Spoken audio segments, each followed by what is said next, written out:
So let's talk about tonight's game. We've got Ryan Clark and our standard Monday crew getting you ready for Monday Night Football. And guys, we're going to break down, of course, the X's and O's and storylines. But one of the storylines coming into this is throwback uniforms, which we saw some teams do, like the Bucks and the Seahawks over the weekend throwback uniforms.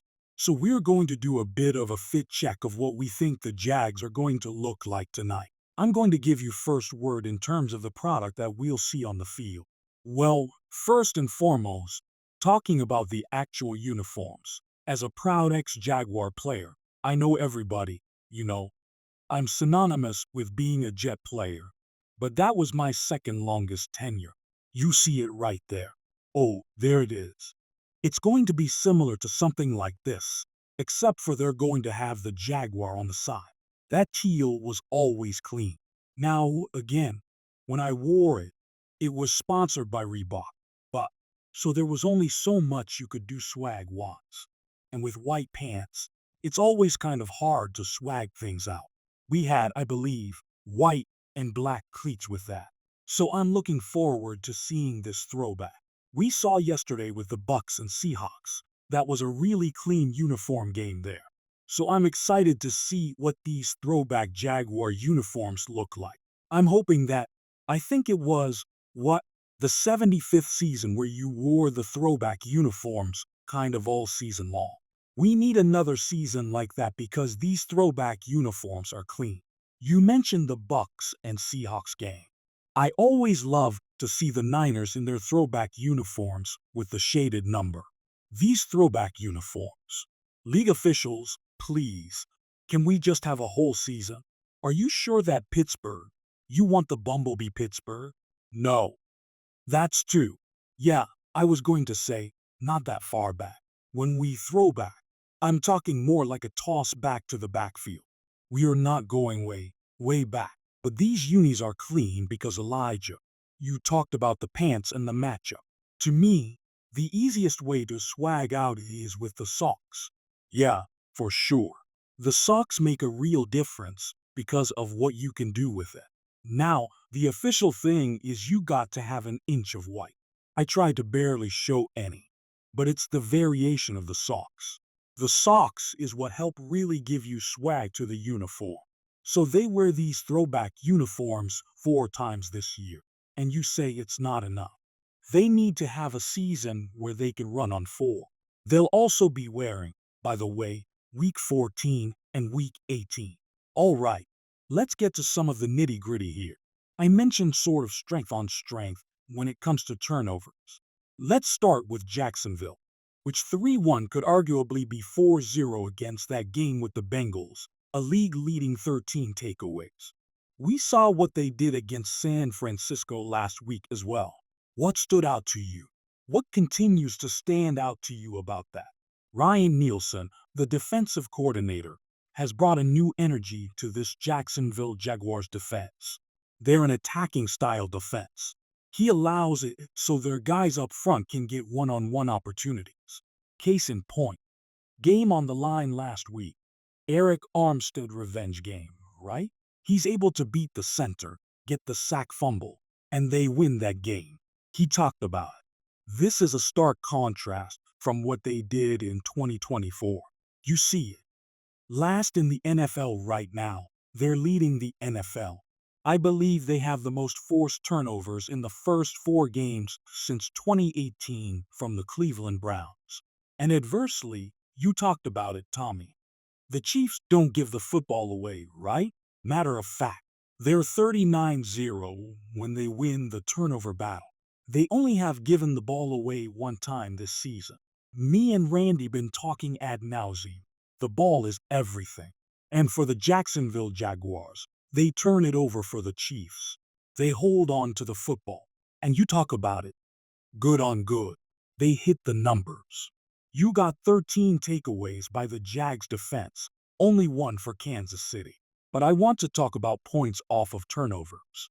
So you're coming into this season off of those turnovers. The Jags have 41 points off of turnovers. And that is huge for this offense.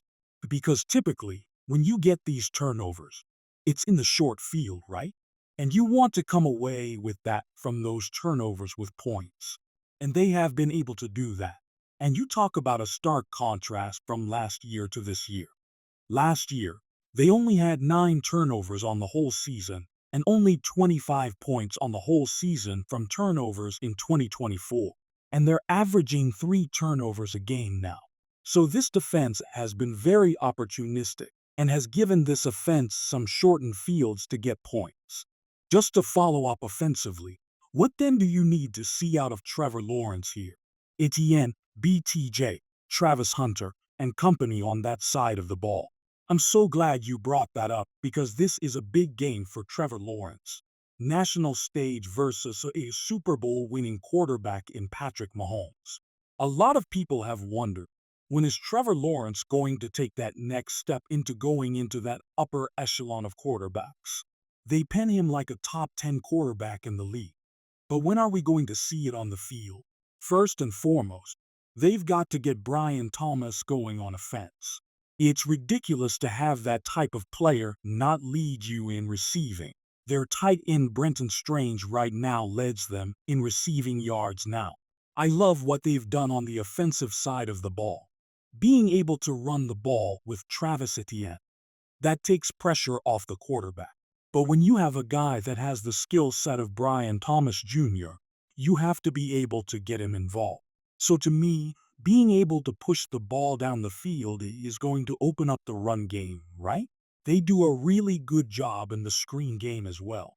But they have to get Brian Thomas Jr. going. That connection needs to come alive. So from his point of view, how do you think he's approaching this offense schematically tonight? Do you think, Ryan, well, I think personally they got to start with stopping this run game, right? This run game is ranked 4th in the league coming into the game, averaging 144 yards per game. You see at the end, even after all the games yesterday and their stats being included, Travis Etienne is still 5th in the National Football League in rushing, and he's averaging 6 yards a carry. So Spags is going to stack that box, and he's going to force Trevor Lawrence to beat him. Because if you look at it from a third down perspective, the Jags' third down offense ranks 26th in the league in third down efficiency, getting third downs at a 35% clip, whereas the Chiefs' defense ranks 9th in third down efficiency at 34%.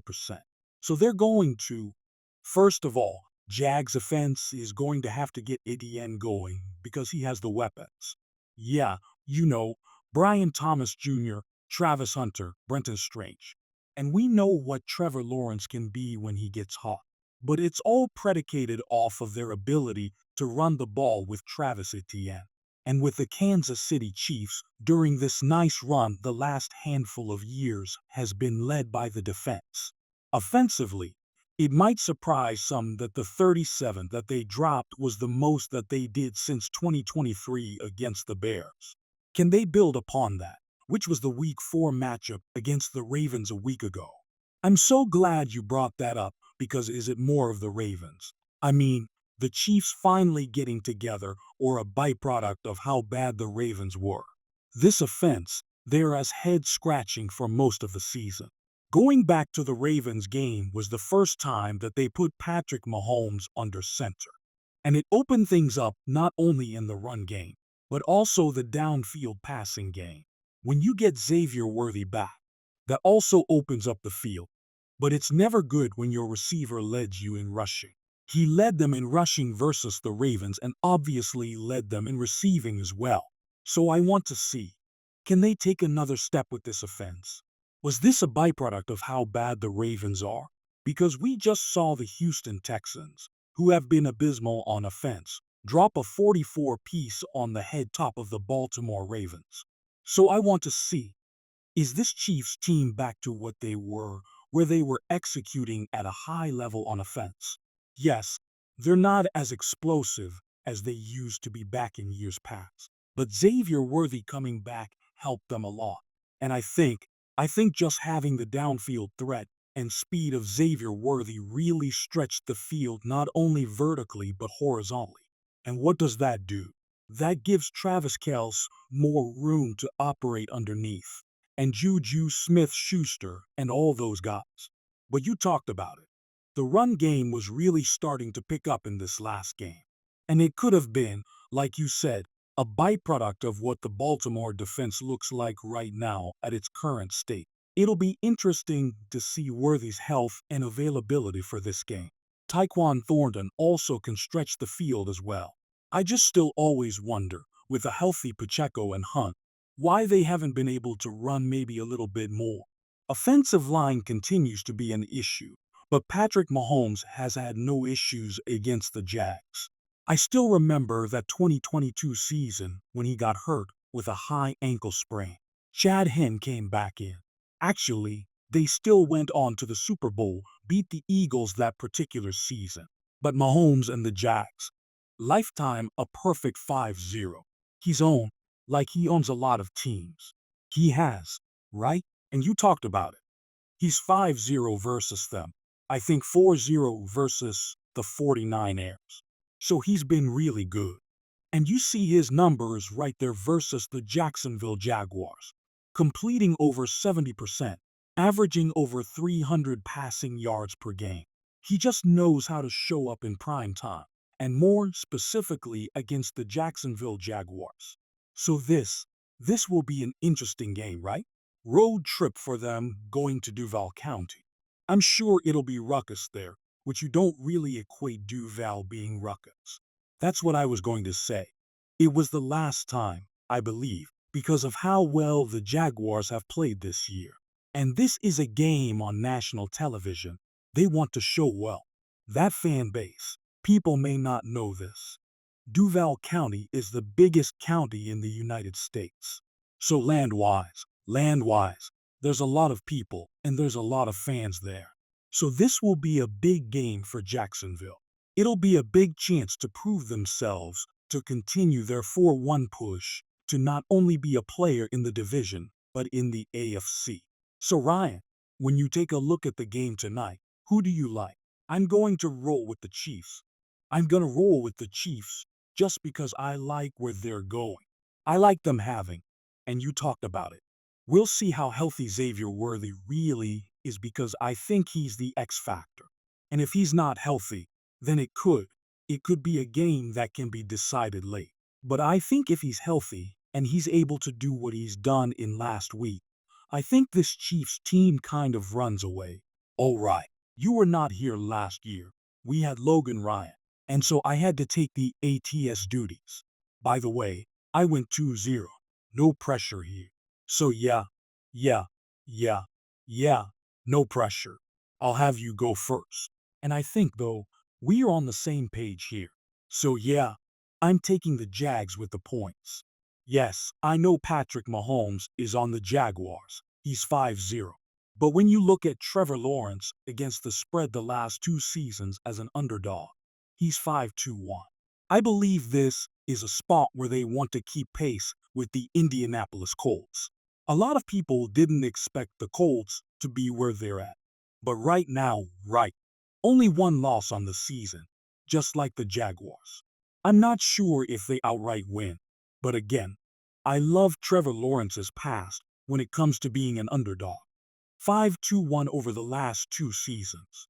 I believe Jacksonville, with that defense and as stingy as they are taking the football away, they keep this game close. Give me the points with the Jaguars. I'm with you.